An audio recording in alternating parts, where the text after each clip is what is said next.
So, Epic Games, the people behind Fortnite, just got slapped with one of the biggest fines in gaming history. I'm talking $500 million.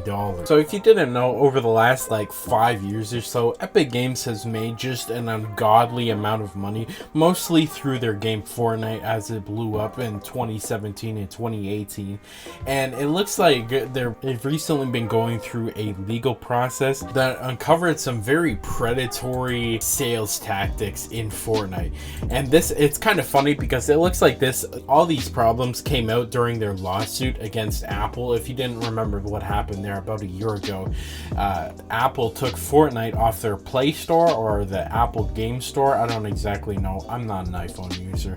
And because they were charging a 30% fee. And so yeah, when Epic Games tried to sue Apple, it looks like all this bad information came out against Epic Games, and now they're facing a $500 million fine. Only 18% of the people watching this video right now are actually subscribed to the channel. Don't be part of the 81%. Subscribe to the channel. You have nothing to lose. So Fortnite maker Epic Games will pay a combined $520 million in both fines and refunds under an agreement with the Federal Trade Commission announced Monday. The settlement concerns violation of Children's Online Privacy Protection Act of 1998 (COPPA), and the refunds of $245 million are the largest the FTC has ever secured in a video game case.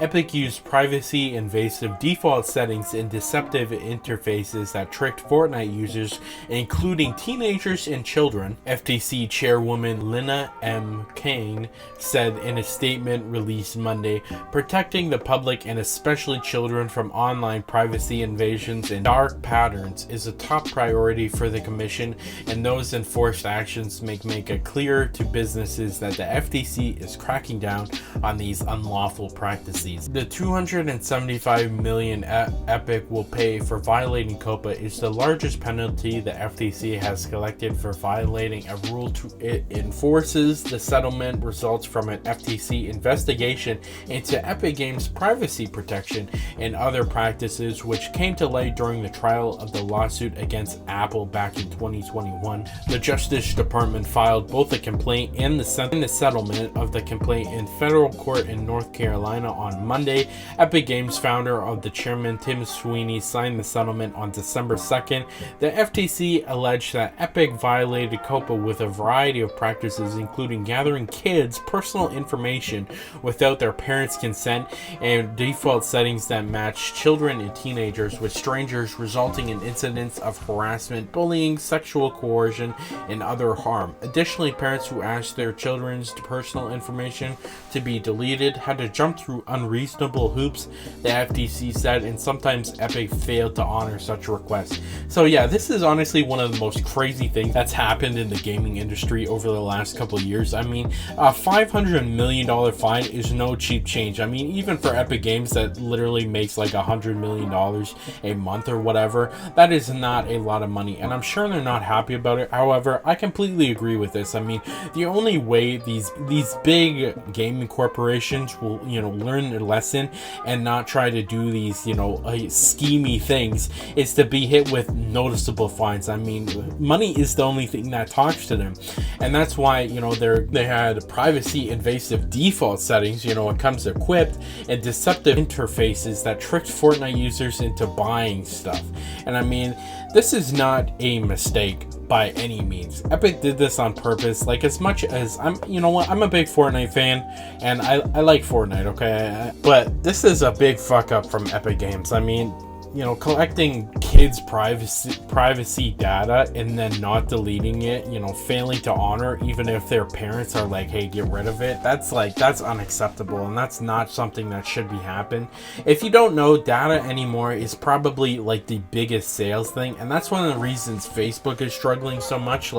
They're one of the biggest parts of their whole marketing for Facebook is selling advertisements that are super targeted to the peoples that want want to be targeted.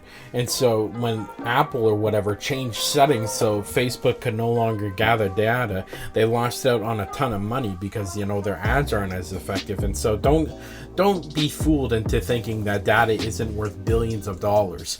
And so this is like pretty much a slap on the wrist for Epic Games. And I think the more important part about this is that Epic Games is not the only person doing this. Like, do you seriously think Call of Duty or like FIFA aren't having deceptive microtransaction purchases? You know what I mean? Like, they all do it. And I mean, honestly, I understand why. I mean, there's so much money. I'm pretty sure the gaming industry makes more money than the movie industry and like the TV industry, maybe even the sports industry combined. So they're making so much money. I remember playing parts of Fortnite. I think the Save the World mode, if you don't know what that is, that was the main mode of Fortnite before, you know, the Battle Royale took a part of. It's like a zombie mode. And I remember they still had loot boxes up until like a year ago. And so we all know how deceptive and crappy loot boxes are. But you know what? They have changed some things. So I gotta give Epic Games credit. However, I definitely think they started changing things more when,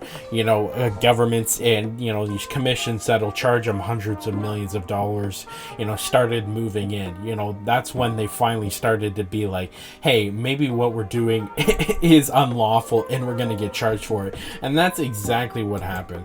The refund stemming from a separate complaint before the FTC concerned the use of dark patterns that the commission said tricked Fortnite players into making unintended purchases in-game. Fortnite's counterintuitive, inconsistent, and confusing button configuration led to incur unwanted charges based on the press of a single button.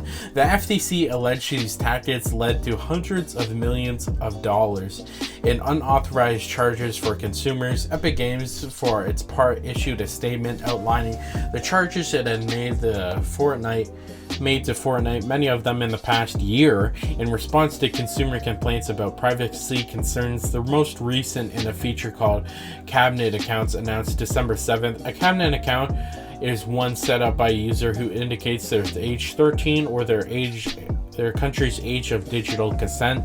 They're then asked for a parent's email address so that they may make affirmative consent for them to play Fortnite or Rocket League or Fall Guys. Until that consent is received, cabineted players will not have access to chat or purchasing features, but they do have access to all previously acquired in-game content. No developer creates a game with the intention of ending up here, Epic Games said in a Monday statement. Statutes written decades ago don't specify how gaming ecosystems should operate. The laws have not changed, but their applications have evolved, and long-standing industry practices are no longer enough. We accepted the agreement because we want Epic at the forefront of consumer protection and provide the best experience for our players, the company said. And so, as much as I'd like to, you know, give Epic Games the benefit of the doubt, I just can't. You know, they say no developer creates a game with the intention of ending up here. And no, of course, I don't think that's completely true, but I've definitely seen some things in game that I definitely can see why they say it's deceptive enough to cause, you know, millions of dollars of unwanted charges. I think the only thing that kind of confuses me is that most of the way you pay for things in games is by, you know, V-Bucks that you pay, and you definitely do that.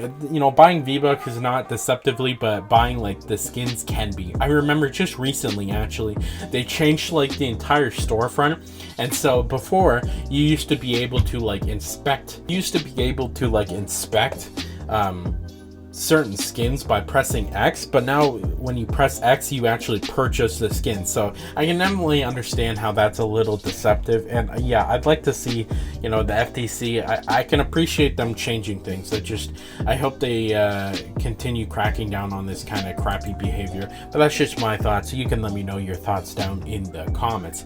Yesterday we made a video about how Stanford University now considers it to be quote-unquote offensive to call yourself an American, and they released an entire list of things you should no longer be saying. This is a crazy video we're going to break down. You can click here and watch it now.